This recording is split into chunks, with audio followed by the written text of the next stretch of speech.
오늘 말씀은 그 메시지 8번인데요. 하나님의 뜻을 알고 행하기 위한 집회입니다. 이 하나님의 뜻을 알아야 되고 하나님의 뜻을 행하기 위해서 집회가 필요하다는 얘기죠. 그래서 여기 집회 참석할 때 하나님의 뜻을 알 수 있다 이렇게 얘기할 수도 있겠습니다. 시편 기자처럼. 그런데 여기 이제 하나님의 뜻이 뭐냐? 국제장로훈련 전체 주제가 하나님의 뜻이잖아요. 여태까지 우리가 본 것처럼 하나님의 뜻은 한 세 사람이 교회를 갖는 것이죠. 그리고 이 땅에서 그리스도의 몸을 건축하는 것이라고 했습니다. 근데 그리스도의 몸을 건축하려면 계시가 있어야 되는데, 먼저 마태복음 16장 18절에 예수님이 뭐라고 그랬냐면, 너는 베드로라, 이 반석 위에 내 교회를 건축하려니 음부의 문들이 교회를 이기지 못한다고 했습니다. 이렇게 예언적인 말씀을 하셨는데, 여기 이제 소개한 고린도전서 14장은 뭐냐 하면 신원에 대한 얘기라는 거죠. 건축하기 위해서. 신원이 교회를 건축하는데 아주 중요한 관건이라는 것이죠. 그래서 오늘 메시지 8번의 주제에 두 가지 중요한 그 단어가 바로 집회와 신원입니다. 집회와 신원인데, 고린도전서 14장 1절에도 가장 뛰어난 은사가 신원이라고 했고요. 또 여기 5일자 소개한 고린도전서 14장 26절에도 모든 것을 건축을 위하여 하십시오 그랬거든요. 그래서 이 신원이 건축과 불가분의 관계가 있다는데, 여기 신원이라는 말이 헬라어로 프롭헤티오예요. 프롭헤티오. 그게 이제 개혁성경이나 개혁성경 예언 이렇게 번역했고, 또 킹제임스 버전에서는 대언으로 번역했는데, 이 앞뒤 문맥으로 봤을 때 신원으로 번역하는 것이 더 합당하다고 보죠. 근데 이제 어떤 사람이 신원이란 말이 뭐냐, 그건 중국어에서 온 거다 이렇게 얘기하는데, 물론 중국어에서 따왔어요. 근데 중국어도 한국어에서 좋은 그 단어가 있을 땐 따서 가지고 와서 사용하고 있어요. 예를 들면 경륜, 오이코노미아, 이 경륜이라는 단어가 중국어에 없었는데 한국어 성경을 보고 경륜을 가지고 왔습니다. 그래서 중국어 성경도 디모데전서 1장 4절에 믿음 안에 있는 하나님의 경륜할 때 그 경륜은 본래 한국어 성경에서 따간 겁니다. 그러니까 서로 좋은 단어는 배우는 것이죠. 그래서 어쨌든 여기서 중요한 것이 뭐냐 하면, 이제 에베소 4장에 보면 이제 거기도 건축이 나오는데, 4장 11절에는 혹은 사도들, 신원자들, 복음 전하는 자들, 목자와 교사들을 주셨는데, 이 주신 목적은 성도를 온전케 하고 그 사역의 일을 하게 하며 그리스도의 몸을 건축하게 하려 하심이라. 여기도 건축이 나오잖아요. 그런 모든 은사들이 건축에 관계된다는 것이죠. 그래서 이제 그 4장 16절에 가서 보면은 그 강마디를 통해서, 공급하는 강마디를 통해서 기능 발휘하는 이 지체들을 통해서 사랑 안에서 스스로 몸이 건축된다고 그랬어요. 그러니까 여기서 볼 때 이런 이 모든 은사들, 여기 나오는 사도들, 신원자들, 복음 전하는 자들, 목자와 교사들을 다 말하는 은사입니다. 어떤 은사야? 말하는 은사예요. 어떤 말? 하나님의 말씀을 말하는 거예요. 그래서 신원이라는 게 뭐냐? 구약에도 신원자가 있잖아요.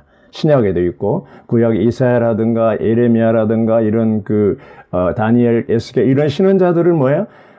첫째, 하나님을 위해서 말했어요. 그들은 두 번째는 자기 말을 하지 않고 하나님의 말하게 하심을 따라서 말하게 했어요. 세 번째는 뭐냐면 하나님의 백성들이 회개하도록 하나님의 말씀을 그들에게 심어주려고 말을 했어요. 이것이 신원자의 신원의 원칙이라고 볼 수 있겠습니다. 신약에 와서도 이 원칙은 변함이 없습니다.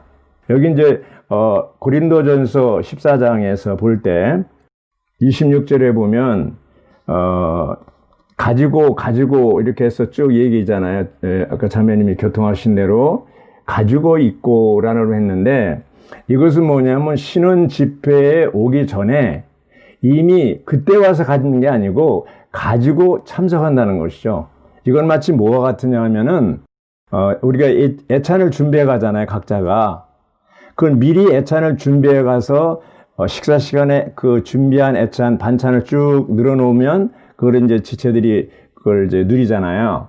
그런 것처럼 신혼도 각자가 준비해서 가져간다 이 뜻입니다. 예. 그러면 이제 반찬을, 아주 맛있는 반찬을 많이 가져갈수록, 여러 사람이 가져갈수록 더 다채롭게 누릴 수가 있겠죠. 그래서 우리가 이 신혼이라는 것은 그때 가서 금방 하는 게 아니고 미리 준비해서 가져간다는 것을 우리가 이해할 필요가 있고요.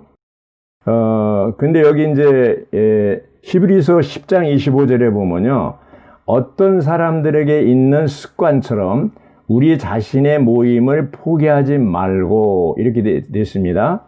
그날이 가까이 오는 것을 볼수록 더 그렇게 합시다 그랬는데, 우리 자신의 모임이라고 그랬어요. 우리 자신의 모임. 그러면 여기 이제 어떤 사람들, 습관 뭐냐면 우리 자신의 모임인데, 히브리서는 유대인 믿는 이들을 얘기하잖아요. 유대교를 믿다가 거듭난 사람들에게 주신 서신인데, 여기 이제 포기한다는 말은 유대교로 돌아가지 말라 그 소리입니다. 예. 이제 그 유대교로부터 해당의 모임 이런 것으로부터 와서 우리 자신의 모임을 가지고 이제 잘 누렸었는데, 무슨 이유인지 모르지만 다시 유대교로 돌아가는 이런 상황이 벌어진 것이죠. 그건 안 된다는, 그런 거 포기하지 말라는 거죠. 그러면 여기서 우리 자신의 모임이라는 거에 대해서 우리가 좀 생각해 볼 필요가 있는데, 초대교회에는 두 가지 모임이 있었어요. 집회가 있는데, 하나는 사역적인 집회가 있었고 또 하나는 상호성의 집회가 있었어요. 그런데 주된 집회는 매주일 모이는 것이 상호성의 집회였어요. 사역적인 집회라는 게 뭡니까? 한 사람이 말하고 많은 사람이 듣는 것이죠. 오순절날 베드로가 말하고 모든 사람이 듣는 거, 또 바울이 밀레돈가 거기서 이제 혼자 말하고 밤새도록 말씀한 적이 있잖아요. 그런 것들은 다 상호성의 집회가 아니라 사역적인 집회라고 볼 수 있어요. 그런데 초대교회는 한 4세기 초까지 콘스탄틴이 기독교 자유를 선포하기 전까지는 대개 이런 상호성의 집회가 주된 정기적인 집회였었는데, 천주교가 이제 조직화되면서부터 상호성의 집회는 없어져 버리고 사역적인 집회가 주된 집회가 됐습니다. 그래서 한 사람이 말하고, 열국의 풍습이죠. 열국의 풍습이 교회 안에 들은 거죠. 그래서 한 사람이 말하고 많은 사람이 듣는, 심지어는 6세기부터 16세기까지는 이 사제들, 신부들, 그렇죠, 주교, 이런 사람들만 말하고 소위 평신도들은 일체 말을 못하게 됐어요. 성경도 못 보게 만들었어요. 네. 그게 뭡니까? 그게 니골라당이죠. 그래서 16세기에 루터가 종교개혁할 때 교황의 머리가 아니고 그리스도가 머리다. 그리스도를 믿음으로 이렇게 된다는 놀라운 선포를 하고 성경을 독일어로 번역하면서 모든 사람이 성경을 볼 수 있도록 했습니다. 그래서 이 종교개혁 때 놀라운 이러한 믿음을 선포하고 머리를 회복했죠. 그 이후에 형제를 통해서 몸을 회복했고, 그 이후에 이제 20세기 초에 가서 중국에서 워치만이나 위트니스를 통해서 몸의 기능, 지체들의 기능이 회복되기 시작한 것이죠. 그래서 우리가 아까도 박성희 자매님 교통하셨지만, 발신불수하고 이제 결혼할 수 없잖아요. 몸 안에 이렇게 말하자면 기능을 발휘하지 못하는 지체가 있을 때 이거는 안 좋잖아요. 주님이 신랑으로 오셨는데 이런 반신불수하고 결혼하러 오지는 않을 거 아니에요. 신부로서 온전히 기능 발휘를 해야 되는 거잖아요.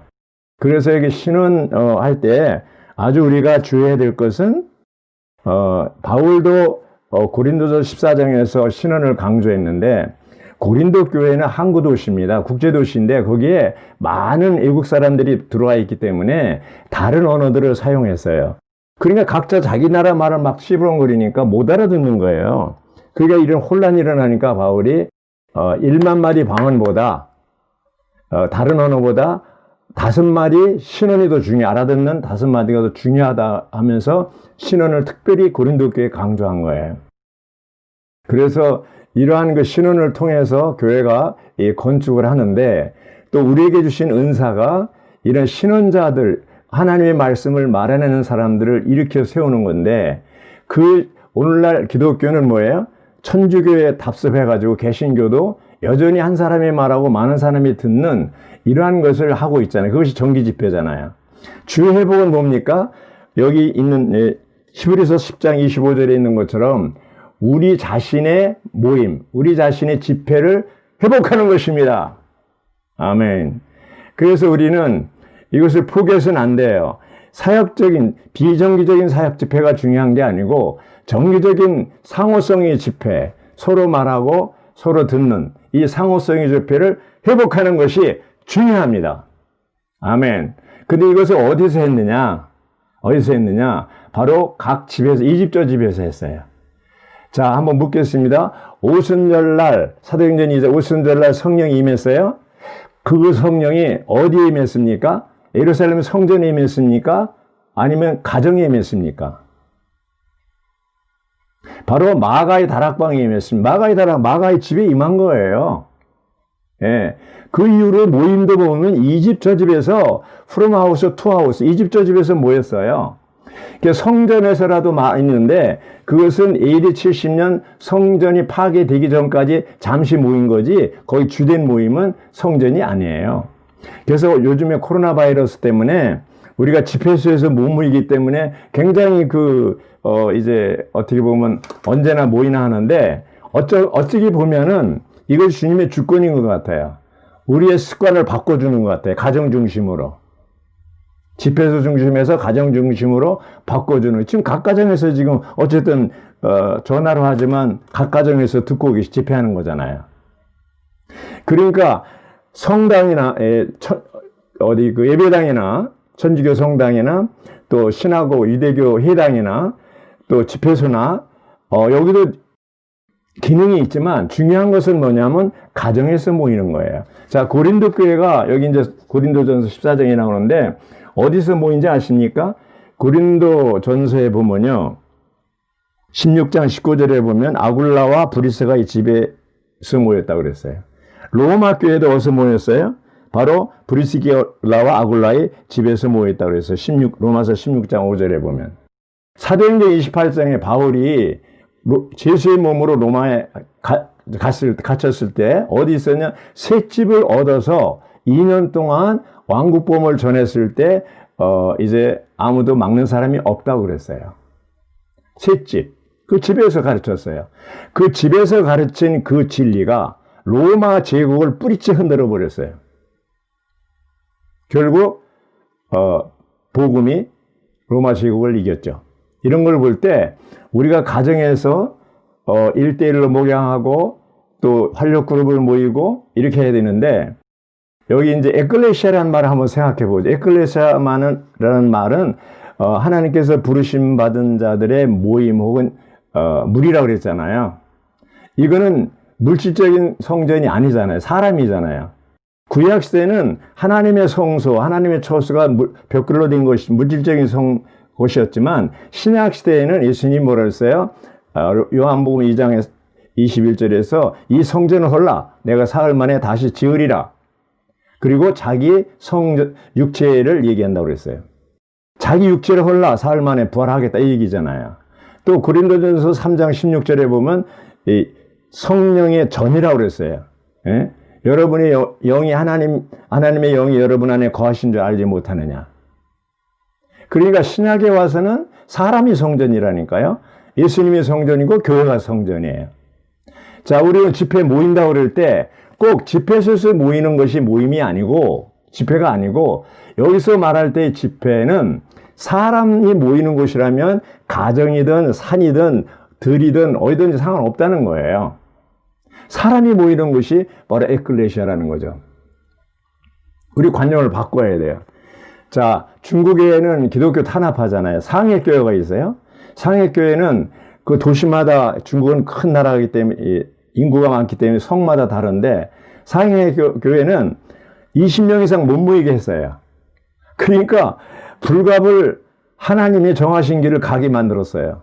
근데 놀랍게도 상해교회에 20명 이상 못 모이게 됐는데 가정에서 모이는데 그 어차피 가정에서 모였잖아요. 인수 증가는 속도가 제일 빨랐어요. 오늘날 코로나 바이러스로 인해서 우리들이 집회에서 못 모이지만 어떻게 돼요? 인수가 늘어나야 돼요? 안 늘어나야 돼요? 늘어나야 돼요, 오히려 더. 왜? 가정 중심으로 모이기 때문에. 다행히 주님의 긍휼로 통계적인 한 10% 정도 증가됐어요. 왜 그런지 모르지만 어떤 이것도 다 어쩌면 가정 중심으로 모였기 때문에 그럴 수도 있어요. 그러니까 우리 생활 패턴이 앞으로도 바뀌어야 돼요. 앞으로 이제 예수 믿는 것이 점점 어려울 겁니다. 핍박이 더 많이 올 겁니다. 그럴 때서는 예배당에 모이는 것이 더 어려울 수가 있어요. 그때를 대비해서 우리는 지금 훈련해야 돼요. 가정에서 모이는 훈련, 활력그룹 훈련, 그렇죠? 이런 훈련을 자꾸 해야 이제 앞으로 여러 가지 믿음 생활하는데 어려움이 오더라도 잘 견딜 수가 있습니다. 아멘 하십니까? 예. 초대교회 성도들은요, 구약 성경도 없었고 신약 성경도 없었어요. 구약 성경은 이제 서기관들이나 이런 사람들 좀 가지고 있고 대부분이 구약 성경 없어요. 신약 성경도 이 고린도전서 쓸 때가 약 59년경에 썼고요. 히브리서가 이제 67년경에 썼는데 70년에 성전 파괴되기 전에 기록됐죠. 그때 당시에는 제대로 우리는 지금 성경을 다 가지고 있잖아요. 없는데 어떻게 누렸냐? 첫째, 주의 이름 부르는 게 주된 것이었어요. 주의 이름 부르는 게. 그리고 실제로 주의 이름 부르면서 생활 가운데 그리스도를 체험하는 일이 있었어요. 그들은 지식은 많지 않았지만 실제로 주님을 체험했기 때문에, 살아계신 주님을 체험했기 때문에 아주 찬양하고 감사가 넘치는 노래하고 신령한 노래가 있었습니다. 베드로는 우리들에게 여러분들이 거듭났는데 왕들인 제사장 체계라는 말을 썼는데, 우리가 거듭날 때 어떠한 신성한 생명으로 태어났지만 이 생명 안에 뭐가 있어요? 왕의 생명, 제사장의 생명, 신원자의 생명을 가지고 우리는 태어났기 때문에 나는 말 못해요 이래서는 안 돼요. 우리가 다 왕의 기능을 발휘할 수 있고 제사장의 기능을 발휘할 수 있고 신원자의 기능을 발휘할 수 있는 그런 생명으로 거듭났기 때문에 우리에게 이제 그걸 훈련하면, 기능을 발휘하면 다 신원할 수가 있어요. 그러니까 그런 신원할 수 있는 기능이 우리에게 있다 이 말입니다. 그러나 오늘날 타락한 기독교는 모든 지체들이 말하는 것을 다 묶어버렸어요. 아주 기능 발휘하지 못하도록 해놨어요. 그래서 뭐라 그러냐면 성직자들, 또 신학교 나온 사람들만 말씀 전하는 이런 웃지 못할 일이 있는데, 사실은 거듭난 믿는 이들이라면 누구든지 신원할 수 있는 자격이 있다 없다? 있답니다. 할렐루야. 이것이 이제 주의 회복 안에 놀라운 특권이에요. 그래서 우리는 신원할 때 특히 지식을 전달하는 거라든가 오늘의 양식 요약하고 또 개인의 어떤 간증이나 느낌 이런 거보다는 신원을 하기 위해서는 그때 와서 이렇게 하는 게 아니고, 이제 아니, 나 하나 누린 것도 없는데요. 자꾸 하라고 그래서 합니다. 이렇게 하면 안 됩니다. 여세 동안에 계속 신원자의 생활, 신원자의 누림이 있어야 돼요. 그래서, 전체 메시지를 다 요약해서 이렇게 하려고 하지 말고, 딱 한 가지 체험한 거 있다면, 그걸 가지고 얘기할 수가 있는 거예요. 이것은 오늘의 양식이 아니라도 좋고, 라이프스타일과 말씀 읽다가 체험한 것도 좋고, 라이프스타일 읽다가 체험한 것도 좋고, 그렇게 해야 되는데, 사실은 3분이면요, 충분히 할 수 있어. 한 가지만 하면. 남아요, 오히려. 그래서 우리는 여러 가지를 하려고 하지 말고, 자기가 체험한 것 딱 한 가지를 클로즈업 시켜서 그것을 이제 내놓을 때, 정말 공급이 되는 것이죠. 저는 지금도 기억나는 게 처음에 대만에서 1988년도에 신원 집회가 시작됐는데 한국은 89년도에 시작했죠. 다음에 그때 신원 집회 할 때, 이제 어떤 집회에 참석했는 어떤 자매가 신원한 것이 기억나는데, 그 자매가, 요한복음 1장 29절 가지고 신원을 했어요. 보라, 세상 지혜를 주고 가는 하나님이 어린 양이로다. 했는데 뭐라 그랬냐면, 자기는 남편을 위해서 14년 동안 눈물을 흘리면서 기도를 했다는 거예요.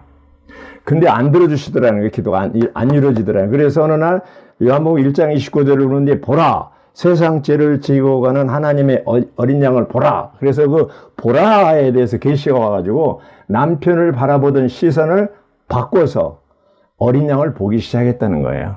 남편이 회복되든 말든 난 어린 양만 쳐다보고 가겠다. 예수님만 주목하겠다라고 하면서 했는데, 얼마 지나지 않아서 남편이 스스로 자기가 집회 가고 싶다고 그러더라는 거예요.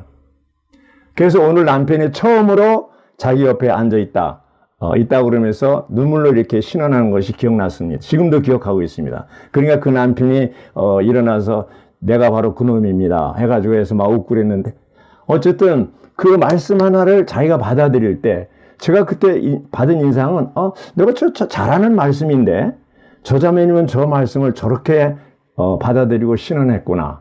예, 그런 실제적인 부딪힘, 생활의 어떤 그 역사, 이런 것이 있을 때 그것이 레마의 말씀이고 자기가 체험한 말씀이 되겠습니다. 이런 식으로 그 장면이 길게 안 했어요. 아주 짧게 했어요. 그런데도 굉장히 공급이 됐어요. 하나의 예를 드는 거예요. 그러니까 우리가 신원 집회를 어렵게 생각하지 마시고 이렇게 말씀 가운데 체험한 어떤 것을 이제 자기가 이렇게 선포하시면 되는 것입니다. 아멘 하십니까? 네. 그래서 우리는 이러한 마태복음 7장 21절에도 주님 하는 사람이 다 천국에 들어가는 것이 아니고 하나님의 뜻대로 행하는 사람만이 들어간다는 것이, 하나님의 뜻대로 행하는 게 뭐냐? 신원자의 생활을 살고 집회 와서 신원함으로 말미암아 교회를 건축하는 사람들을 말하는 것이죠. 왜 집회 와서 유구무원입니까? 왜 마태복음 21장 잔치, 왕의 잔치 있을 때 한 사람이 에게 왜 예복을 입고 안 입고 들어왔냐 이제 그랬더니 왕이 그랬더니 그 사람이 유구무원 이혼을 그랬잖아요. 유구무원이라는 말이 뭡니까? 입이 있을 때 말하지 못하는 거잖아요. 그게 결국 쫓겨나잖아요. 우리가 집회 와서 할 말이 없는 것은, 집회에 와서 참석하는 건 놀라웠고 좋은 것이지만 집회 참석해야 돼요. 그렇지만 주중 생활이, 그 주중의 생활이 그리스도를 체험하고 누리는 것이 없으면 집회 와서 유구무원이 되는 거예요. 로세처처럼 소금기둥이 되는 거예요.